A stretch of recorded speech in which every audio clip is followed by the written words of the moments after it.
but I am excited because today I get to show you the new Naked Darkroom. Textures are good in images. We can use textures subtly or boldly to create painterly effects, to create better details in our portraits and our landscape. Naked Darkroom levels up everything about textures, not only for the high-res curated quality of everything from abstracts to earth to all the new exploring Mexico textures that I've rolled into our texture packs, but then we take it further with darkroom borders. Borders that are carefully and painstakingly extracted from negatives from wet plates, not digital, randomly generated sloppy edges. Bordering that you can use for creative effects, for prints, for artwork, for presentation online, for anything you can imagine. Not only are we taking the best texture pack that I've ever seen for photography editing, combining that with the most amazing borders, then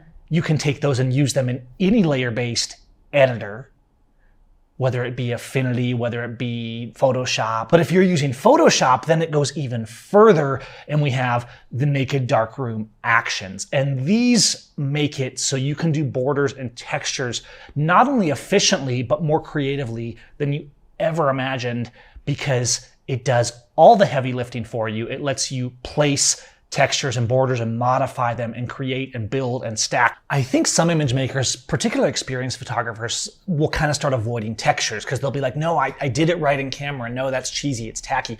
The beauty of having really quality textures and borders and all these things is that you can combine them well. And I've put a huge emphasis on that in Naked Darkroom. And I'm going to show you how in any image type you can get this amazing result for whether you're going to print, whether you're going to web. I'm also going to be including a more advanced class in the download access to another video where I'm going to show you even more details and tips. As you can see, I have Naked Darkroom loaded right at the top along with my other actions. Let's start with a texture. You see we also have a separate action for placing a border.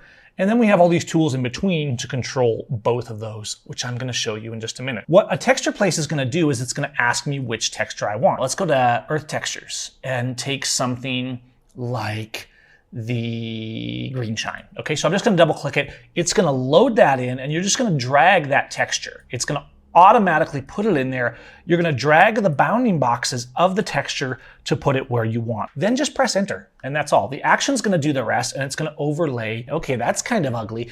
Well, when you do textures manually, you drop them in, and then you mask them, and you control the opacities and things like that. If you're using Photoshop, this is even easier. I can control now the mode of the texture. So I can have it be darker, I can have it be normal, I can have it be a Luma mode, which removes all color elements. But this goes further because we have these new gray tools here. So I can flip the texture instantly horizontally or vertically to control which parts are where, and I can play around with it. I can invert the texture. This is a really good one here, especially when you want a more subtle approach, is the Soften the Lines. Soften the Lines takes the texture I've just applied, but it makes the shadows and the lines of it softer. So it instantly converts it into the same texture, but softer. Now, Soften the Lines didn't adjust the opacity. You also have that control right down here. Now, I'm still looking at her skin and saying, well, hey, I don't want that blotchiness all over her skin. Well, we got you, because every texture has a mask, and you can click the mask and you can paint white to reveal and black to conceal, just like any other mask. But normally you don't even have to do that, because you go here and you'll see that we have actions for this, like mask border mode, or in this case, mask clean center. What this does is it takes and masks out everything in the center of the image, so it's effectively using our texture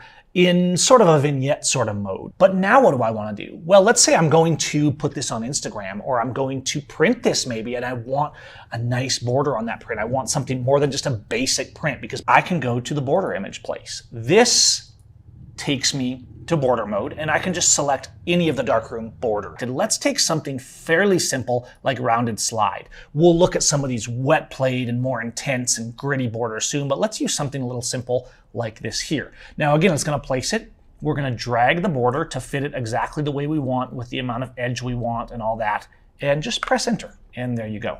Now we have our border, and you can see it's black, but we also have border tools down here. I can say, let's make it black, let's make it white, let's make it natural. So here's our black border, here's our white border. What I might actually do, particularly if I was printing, is I would want it a little wider. So I can go to border widener, which is going to increase my canvas size and make my border wider. And I could actually click this multiple times and continue making the border wider. So now I have this really nice presentation image. Let's go and look at another image. Here's a nice black and white image, and the more gritty borders are gonna go great with this kind of an image, kind of soft, kind of subtle. So we're gonna do just a light texture, and you can see I can choose my parchment textures, abstract textures, earth, urban, swirl stone. I'm gonna place the texture just like we did before, drag it so it covers my image the way I want it to, enlarge it, whatever I want to do with it, press enter, and boom, the texture is placed. But I don't actually want that much. I'm gonna go straight to mask clean center, which is going to not have the texture affecting my subject. And now you can see I'm getting kind of these gritty swirled lines around the edge. I'm going to turn down my opacity just a little bit. Now let's put a border on it. I'm going to go straight to the border place action, and we'll go into our darkroom borders, and let's use something a little more intense like Collodion Victoria. Okay, so these are actual borders taken from wet plates, from negatives, from Collodion, and that are real. And you can see if I do this and I put it in here, I now have this super authentic border right down to broken edges that really makes this feel like a glass plate. You can see this is natural mode, and some of these really rustic borders actually have kind of that muddy, rusty, mixed colors, things like that. So up here in borders, I can do black mode, I can do white mode, which isn't my favorite with this particular one, or I can switch back to natural mode. Whether you're trying to do a clean, classy border just to keyline your images for web or for print, or whether you're trying to take something like a platinum look or a black and white. Let's say I take this image of my mentor Kim Whitmire and I want to go to print with it, but I don't just want an empty frame.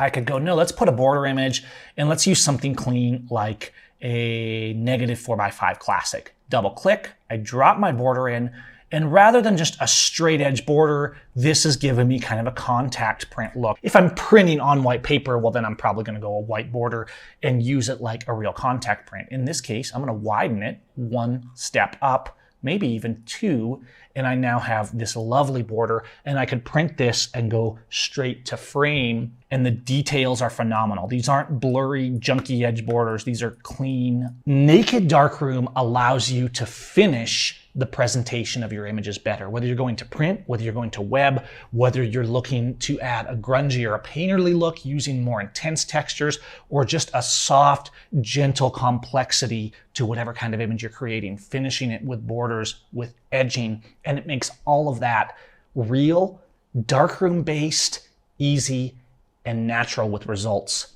that just look stunning. We'll do some more videos on this, guys, where I'm going to show you more about how to use these, but you're going to love Naked Darkroom. I hope you guys will jump in. I hope you'll send me the results you're getting, because these are amazing. I've been waiting for these for a long time. I finally was able to pull them all together, and this is it. Welcome to Naked Darkroom.